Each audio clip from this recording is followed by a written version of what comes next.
ಅದೇ ಅಸ್ತಿತ್ವ ಇದೆ, ಗೌರವ ಇದೆ, ಬೆಲೆ ಇದೆ. ಇದು ಯಾರೋ ಸಾಕಷ್ಟು ಹಿರಿಯರು ಕಟ್ಟೋ ದೊಡ್ಡ ಸಂಸ್ಥೆ ಇದೆ. ನಾವೆಲ್ಲ ಬರ್ತೀವಿ ಹೋಗ್ತೀವಿ, ನಾವು ಇತ್ತೀಚೆಗೆ ಸೇವೆ ಮಾಡೋದು ಹಿಂದೆ ಮಾಡಿ ಭಾಳ ಪ್ರಾಮಾಣಿಕೆಯಿಂದ ಒಂದು ಒಳ್ಳೆಯ ಒಂದು ಉದ್ದೇಶಗಳು ಕಟ್ಟುವ ಸಂಸ್ಥೆ.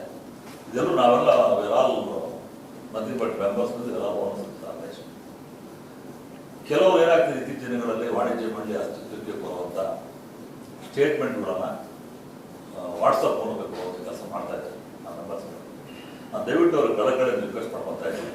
ಕೈಂಡ್ಲಿ ಟುಡೇ ಇವತ್ತಿಂದ ಪ್ಲೀಸ್ ಸ್ಟಾಪ್ ಟಾಕಿಂಗ್ ಇದು ಮೀಡಿಯಾದಲ್ಲಿ ಮಾತಾಡೋದಾಗಲಿ, ಆಮೇಲೆ ವಾಟ್ಸಪ್ಗಳ ಮಾತಾಡೋದಾಗಲಿ, ಸೋಷಿಯಲ್ ಮೀಡಿಯಾ ಮಾತಾಡೋದಾಗಲಿ ಸ್ಟಾಪ್ ಮಾಡಬೇಕು ಅಂತ ನಾನು ವಾಣಿಜ್ಯ ಮಂಡಳಿ ಪರವಾಗಿ, ನಮ್ಮ ಕಾರ್ಯಕರ್ತರ ಪರವಾಗಿ, ಚಿತ್ರೋದ್ಯಮ ಪರವಾಗಿ ಕೇಳ್ಬೇಕು. ಯಾಕಂದರೆ ನಮ್ಮ ಗೌರವಗಳನ್ನು ನಾವೇ ಧಕ್ಕೆ ಕೊಡುವಂಥ ಕೆಲಸ ಮಾಡ್ಬೋದು ತಪ್ಪು ಅಂತ ನನ್ನ ಅನಿಸಿಕೆ, ನನ್ನ ಭಾವನೆ.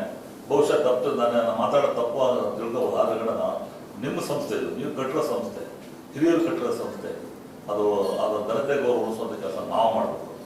ಸಡನ್ನಾಗಿ ವಾಟ್ಸಪ್ಪಲ್ಲಿ ಏನೋ ಆಗಿರೋದು ಆಚಾರ ಆಫೀಸಲ್ಲಿ ನಡೀತದೆ ವಿಚಾರಗಳು, ಆಂತರಿಕ ವಿಚಾರಗಳು, ಅನ್ಲೆಸ್ ಆ್ಯಕ್ಟಿವಿಟೀಸ್ ಫೈನಲೈಸ್ ಅಲ್ಲಲ್ಲೇ ಚರ್ಚೆ ಮಾಡೋದು, ಅಲ್ಲಲ್ಲೇ ಮಾತಾಡೋದು, ಅಲ್ಲಲ್ಲೇ ಗ್ರೂಪ್ ಡಿಸ್ಕಷನ್ ಮಾಡೋದು.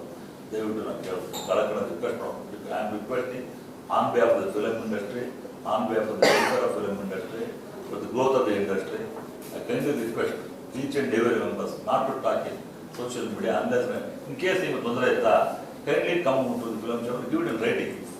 ಕರೆದು ಕೂತು ಮಾತಾಡೋದಕ್ಕೆ ಕೆಲಸ ದಯವಿಟ್ಟು ಮಾಡಿ. ಯಾಕಂದರೆ ಇನ್ನು ಮುಂದೆ ಇಂಥ ಒಂದು ಕೆಲಸಗಳನ್ನು ಮಾಡಿದಾಗ ವಾಟ್ಸಪ್ಪಲ್ಲಿ ವಿತೌಟ್ ಎನಿ ಪರ್ಮಿಷನ್ ಅಲ್ಲಿ ವಾಣಿಜ್ಯ ಮಂಡಳಿ ತಗೊಂಡಾಗ ವಾಣಿಜ್ಯ ಮಂಡಳಿ ಕೂಡ ನನಗೆ ಹೇಳಿದೆ ನಿರ್ದಾಕ್ಷಿಣ್ಯವಾಗಿ ಕಾನೂನು ಪ್ರಕಾರ ನಾವು ಕಾನೂನು ನಡೀಲಿ ಅಂತ ತಗೊಳ್ತಾರೆ ಡಿಸಿಷನ್ ತಗೊಳ್ಳುತ್ತೆ. ಅದು ಮಾಡಲ್ಲ ನಂಬರ್ಸ್ ಆಲ್ ಬರೀ ಬಿಡುತ್ತೆ. ಅದನ್ನು ನಾನು ಯಾಕೆ ಕೇಳ್ತೀನಿ, ಇದು ಶಿಬಿರ ಒಳ್ಳೆ ಪುಣ್ಯದ